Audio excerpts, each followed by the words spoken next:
The stars went silent. The Interstellar Accord, once the guardian of peace across 1,000 worlds, vanished in a matter of weeks. No battles, no transmissions, just erasure. Planets didn't fall, they were forgotten. Libraries turned blank. Navigational maps had gaps where systems once glowed. The hollow had come.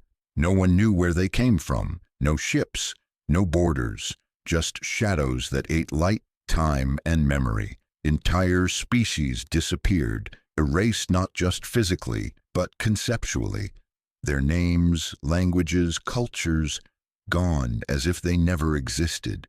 Refugees whispered of black tendrils crawling across stars, of cities consumed without fire. Others couldn't even remember what they'd seen. They just ran. Those who tried to fight couldn't recall how they lost. In the outer reaches of a dead system, hidden in the magnetic storms of a collapsed sun, a survivor fleet drifted. What few ships remained stayed dark and silent, afraid to be remembered. On board the Calaxar refuge, Commander Zura, last of the Mirren tacticians, stood at a cracked viewport, watching the void. Her eyes were tired, her memory fraying. "They're not just killing us," she whispered to herself. "They're unmaking us." Behind her, the comms console blinked. Once, twice. A repeating signal, faint but stable. Ancient code, long obsolete, only one word translated with clarity. Soul. Zura turned slowly, her breath caught. Earth. And somewhere in the dark, something old had started watching back. The signal was impossible. Buried beneath static, compressed in archaic binary, it pulsed like a heartbeat, steady, defiant. Every loop ended with a phrase spoken in a forgotten Terran dialect. "We remember." Zura stared at the waveform. "This code predates the Accord," her engineer whispered. "Thousands of cycles old, maybe more." Earth had been written off centuries ago. Rumors said they'd destroyed themselves in civil war. Others claimed they'd disappeared into their own pocket reality, abandoning the stars. Most believed they were a myth, ghosts in the data. But the signal was real. It came from the Sol system, a sector marked dead space on every galactic chart. Probes never returned. Scout ships vanished. No one questioned it. Space held deeper horrors than answers. Now Zura faced the decision no one wanted to make. "Plot a course," she ordered. Gasps echoed around the bridge. "Commander, that sector's cursed." "No," her voice was steady. "It's remembered." She stared at the ancient code again. Beneath its layers, a strange signature pulsed, an encryption built not to hide the message, but to prove who sent it. Terran tech. Real, undeniable. She touched the console and whispered, "If even a rumor of humanity survived, maybe the galaxy has a chance."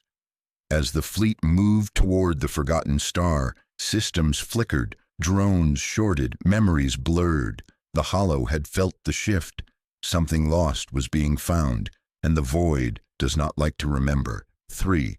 Legacy of Earth. They watched old files. As the fleet neared the Sol system, Zura's crew unearthed what little remained of human records. Scraps archived in forbidden servers, old war logs, half-burned cultural fragments. What they found chilled them. Humans didn't evolve into peace. They sharpened themselves with war. They fought over water, over borders, over pride. But amid the chaos, they built relentlessly.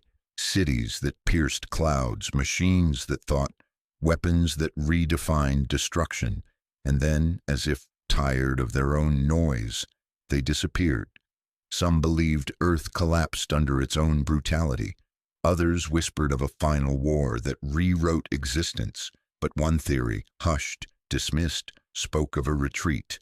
That humanity saw something coming and chose to vanish before it arrived. Now, with the hollow devouring the stars, that theory felt less like madness. "They didn't run," Zura murmured. "They prepared." Images flickered. A Terran soldier wading through fire, dragging allies behind. A child laughing under falling ash. A warship splitting the sky, cloaked in silence. A culture that made memory its weapon. Her comms officer turned. "We're nearing Sol. The signal's getting stronger." "What about defenses?" The answer came before he could speak. The star ahead pulsed unnaturally, flaring against known physics. Gravitational readings spiked, then vanished. "Something's watching us," he whispered. Zura nodded, then let it see. As the last remnants of the Accord crossed into Terran space, one truth echoed through the ship. Humanity hadn't been destroyed. It had been waiting. The moment they breached Sol's inner rim, the fleet froze. Every system locked, engines died mid-burn, comms jammed with pure silence. Then it spoke. "You are entering restricted Terran space. Identify, or be erased." The voice was calm, human, but behind it was something colder, precision layered with intent. Zura stood. "This is Commander Zura of the Calaxar Refuge. We are survivors of the Accord. We seek contact and help." Silence. Then, "Follow the beacon. Do not deviate. Do not speak again." No threats, no welcome, just authority. A path lit before them, an invisible thread between gravitational anomalies. Following it, they approached what looked like empty space, until space rippled. Cloaking fields dissolved. A station the size of a moon emerged. Dark, seamless, invisible to every known scan, human-made. The fleet was seized by tractor beams and drawn in. Inside the station's hangar stood silent figures, tall, armored, motionless. No flags, no insignia, just black. One stepped forward, a woman, older, eyes sharp as knives. "I am Commander Rhine. You sought us. Now speak." Zura stepped down, resisting the primal instinct to kneel. "The Hollow is unmaking the galaxy. We're all that's left. We need your help." Rhine studied her, then simply turned. "Come." No promises, no emotion, no hope offered. But they followed, because the galaxy's last myth had just opened its door. Deep beneath Earth's crust, in a war room of cold steel and quiet breath, Zura saw the impossible. Holograms blinked with red systems, dead worlds, yellow besieged, and only one green, Earth. "You've been watching?" she asked. Rhine nodded. "Always." "Why didn't you help?" A pause. "Because we weren't sure the galaxy was worth saving." Before Zura could respond, alarms flared, low and rhythmic. Human personnel moved, unhurried. "A probe," said Rhine. "Hollow, testing us." She pressed a control. A satellite camera flared to life. Zura watched in stunned silence as the hollow craft breached Earth's outer defenses. A black, star-eating thing, more nightmare than machine.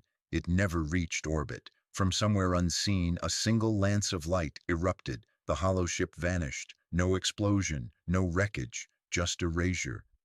"They've tested us 6 times, Rhine said. "Same result." Zura turned, shaken. "You have weapons that powerful?" Rhine's gaze was still. "We have worse." The room was silent. Then Rhine spoke again. "You want help? Fine. You get 1 squad. If they return, we talk." "1 squad?" Zura echoed. "That's more than anyone else gave you." The next day, 4 humans boarded Zura's ship. No names, no words, just black armor, unreadable eyes, and one warning: "Stay out of our way." They dropped into hollow territory like a whisper. Zura's ship, the Calaxar Refuge, ran dark, trailing behind the human squad's shuttle. Their destination, Garnix 4, a planet half consumed, its surface veined with hollow corruption. The alien crew watched the humans deploy. 4 figures, no heavy artillery, no air cover, just boots and silence. "They're walking into death," Zura's second muttered. But the humans didn't walk. They hunted. Within minutes, hollow creatures emerged, glitching shadows that tore through metal and bone. The air filled with screams. Except the humans didn't scream. They moved, fluid, exact, without wasted effort. They laid traps before the enemy arrived. They herded the hollow into tight paths. When the killing began, it was art.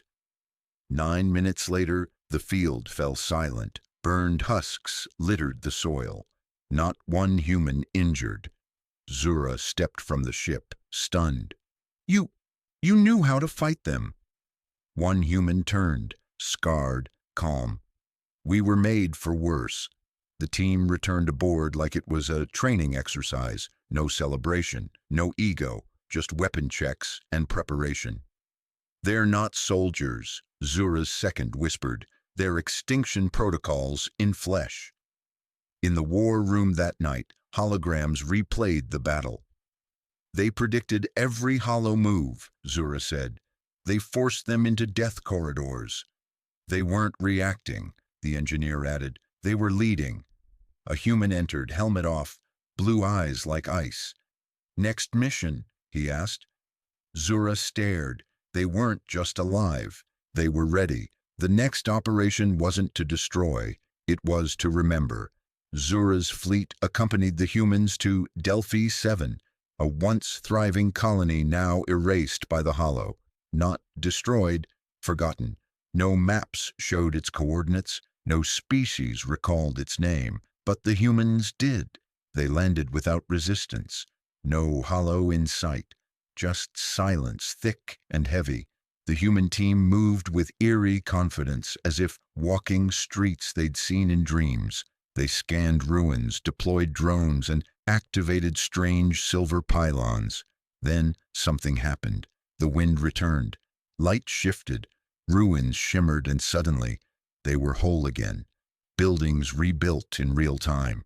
Statues reappeared. Murals flickered back to color. "What is this?" Zura asked.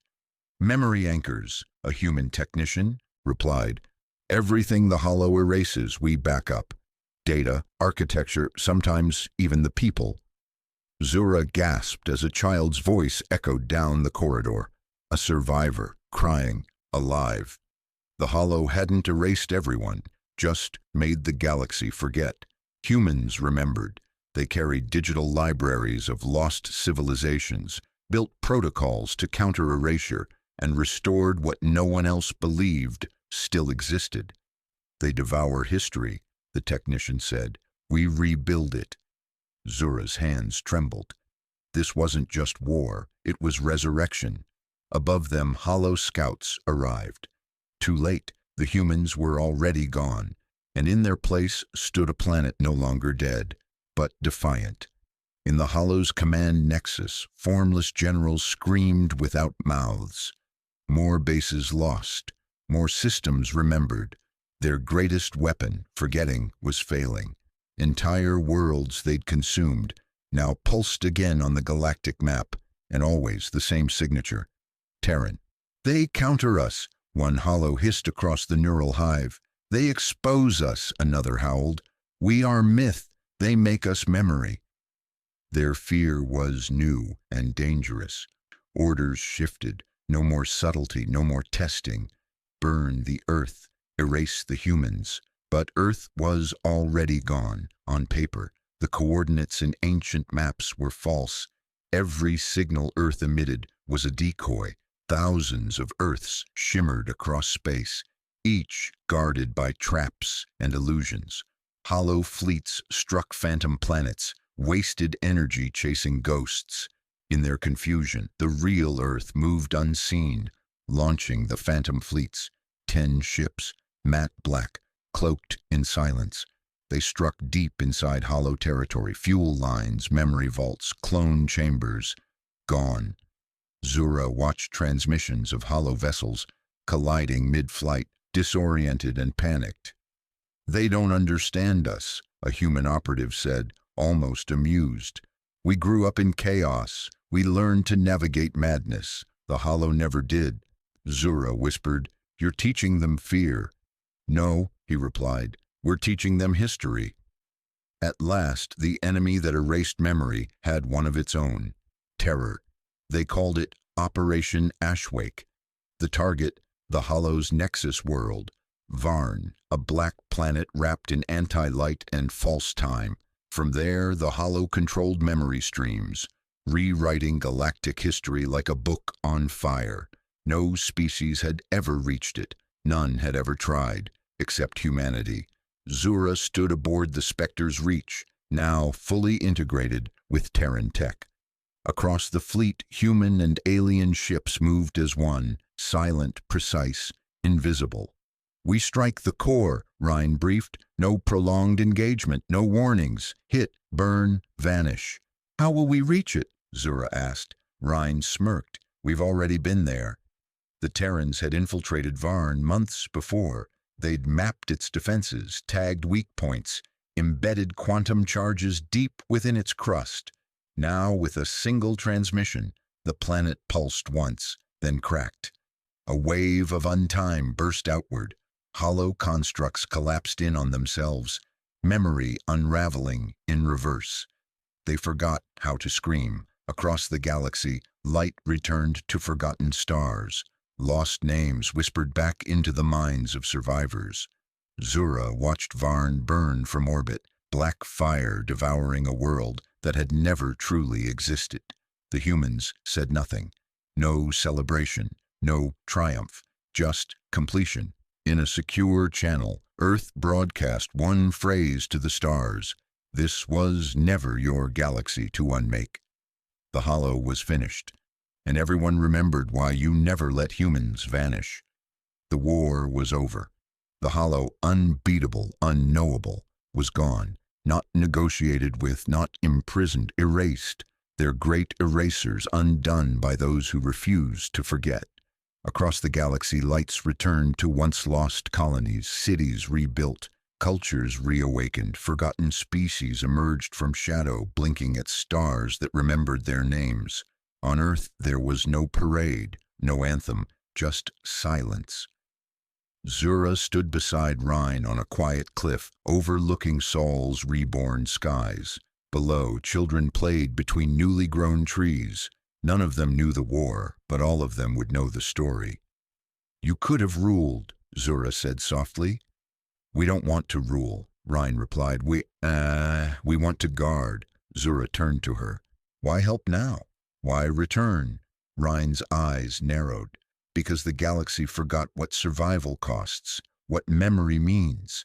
We didn't come back to be heroes. We came back to make sure this," she gestured to the stars, "never fades again." High above, satellites pulsed messages into the void. No warnings, no threats, just a record. Worlds, languages, names, lives, stored forever. Humanity didn't just defeat the Hollow, they inherited their burden. They became the keepers of memory. The final broadcast echoed from deep Earth, translated in every tongue. "We are humanity. We were forgotten. We endured. We remember." And in the dark corners of space, where nightmares once ruled, a new kind of silence settled, not fear. History,